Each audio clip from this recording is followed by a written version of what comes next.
perhatikan aspek sirkulasi udara saat berolahraga. Oke, karena memang virus corona ini lebih gampang menempel di dalam ruangan dan menyebarkan virulensinya atau penularannya di dalam ruangan tertutup. Jadi memang resiko akan jauh lebih rendah apabila kita olahraga atau latihan fisik di ruangan terbuka outdoor.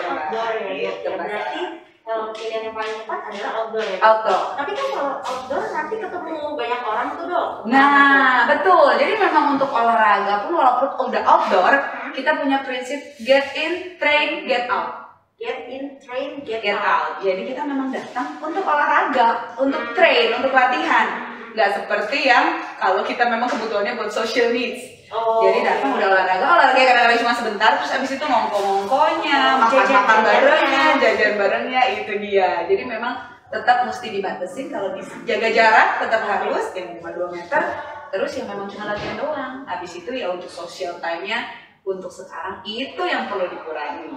Secara langsung ya, kan kita ada teknologi nih, bisa ketemu via Zoom, via WhatsApp, call, itu semuanya kan bisa sekarang sebenarnya. Jadi yang perlu diingat adalah waktu untuk social time-nya itu yang sekarang mesti dikurangi. Kalau memang tujuannya buat olahraga, bisa. Berarti harus benar-benar fokus dulu ya. Betul. Oke. Berarti itu kalau misalnya kan kadang kita berolahraga kan kalau cuma sendiri motivasi kurang gitu. Berarti kan banyak juga sekarang goes ya dok. Nah itu gimana tuh dok? Kan pasti bareng-bareng kan tuh. Iya.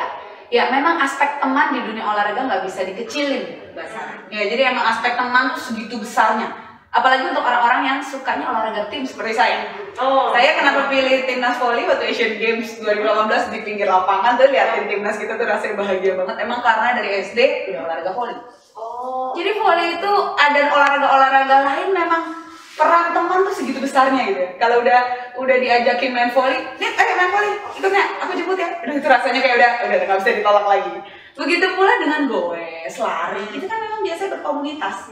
Memang seneng rasanya kalau ada temen gitu untuk olahraga. Ya, bahkan kita kayak olahraga yang bisa sendiri kayak gym, ada teman pun beda rasanya. Betul. Nah, jadi memang untuk komunitas ini perannya besar di dunia olahraga.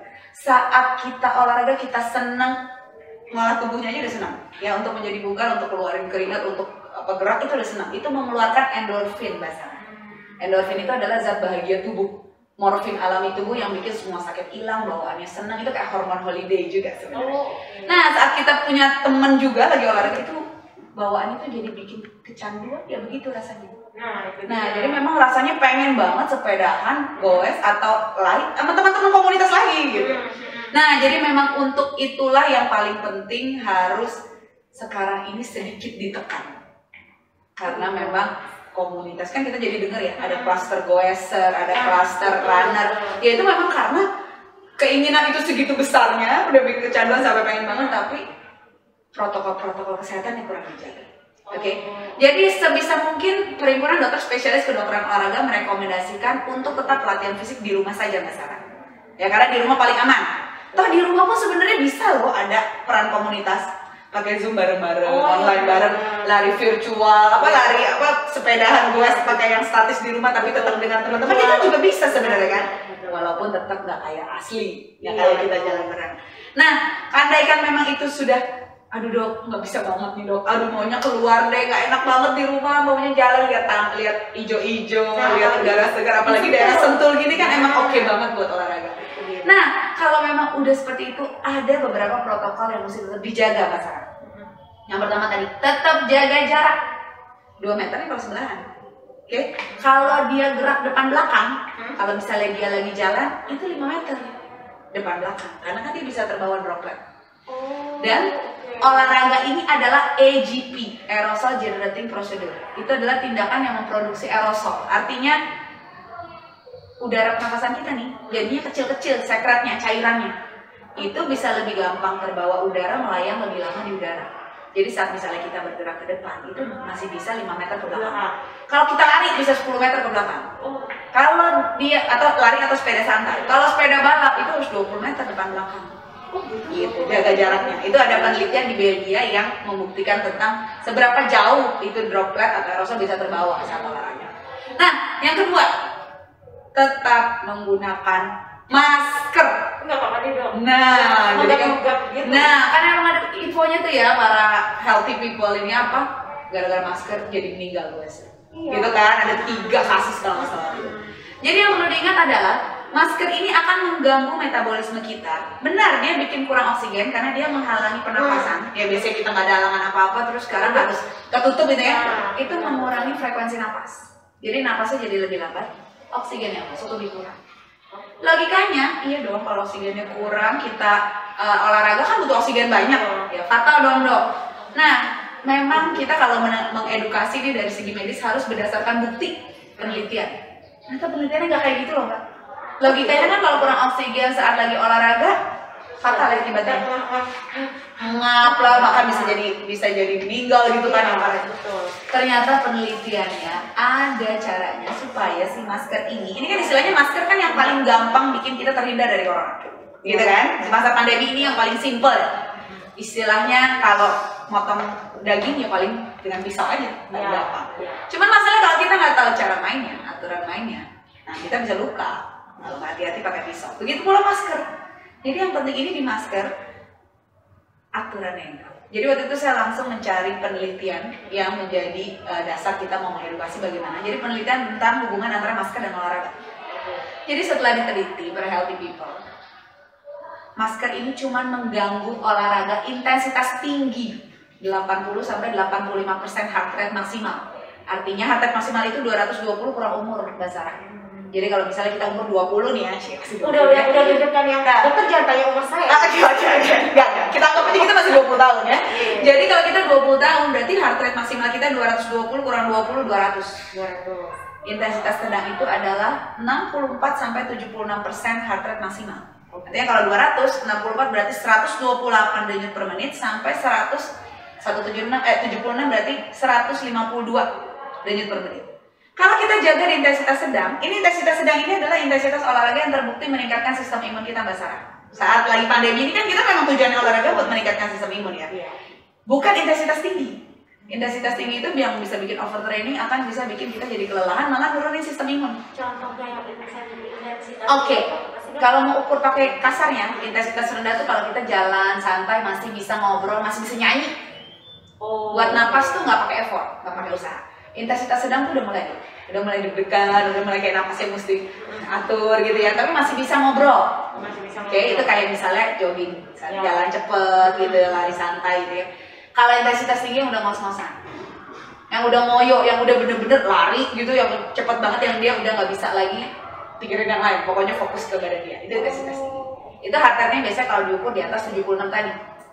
Nah, dan itu yang saat ini tuh tidak terlalu terbukti untuk meningkatkan sistem imun.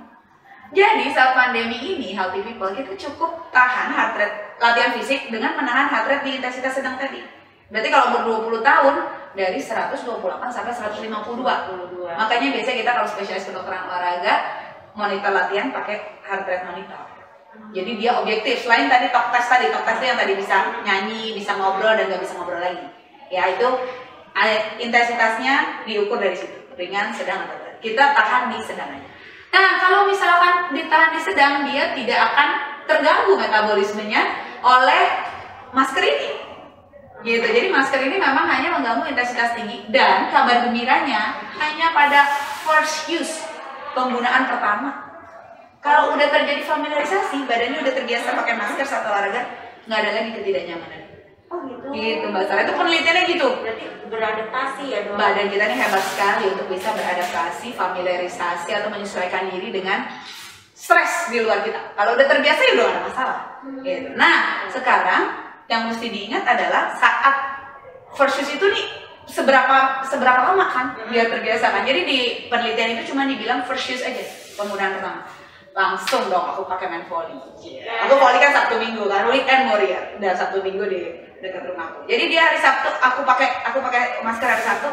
Itu aku ngap sampai harus nurunin masker. Karena aku pasing-pasingan, spike gitu, smash itu lumayan capek. Padahal biasanya nggak ada rasa apa-apa. Biasanya kok ngap banget sih, biasanya aku biasa-biasa aja, nggak sesek ini kan, sampai harus turunin masker. Oke, hari Minggu aku pakai lagi. Cuman jalan sehari. Udahlah, nggak ada rasa apa-apa loh. Pasing-pasingan aku biasa aja. Pasingan aku bisa setengah jam sampai 1 jam, dan itu lumayan udah mengarah ke intensitas tinggi ya. sedang sampai tinggi ya. Sedang sampai tinggi. Udah nggak ada rasa apa lagi, dan udah selanjutnya sampai sekarang aku latihan volley pakai masker dan nggak ada masalah. First use itu ternyata literally first use, bener-bener penggunaan pertama.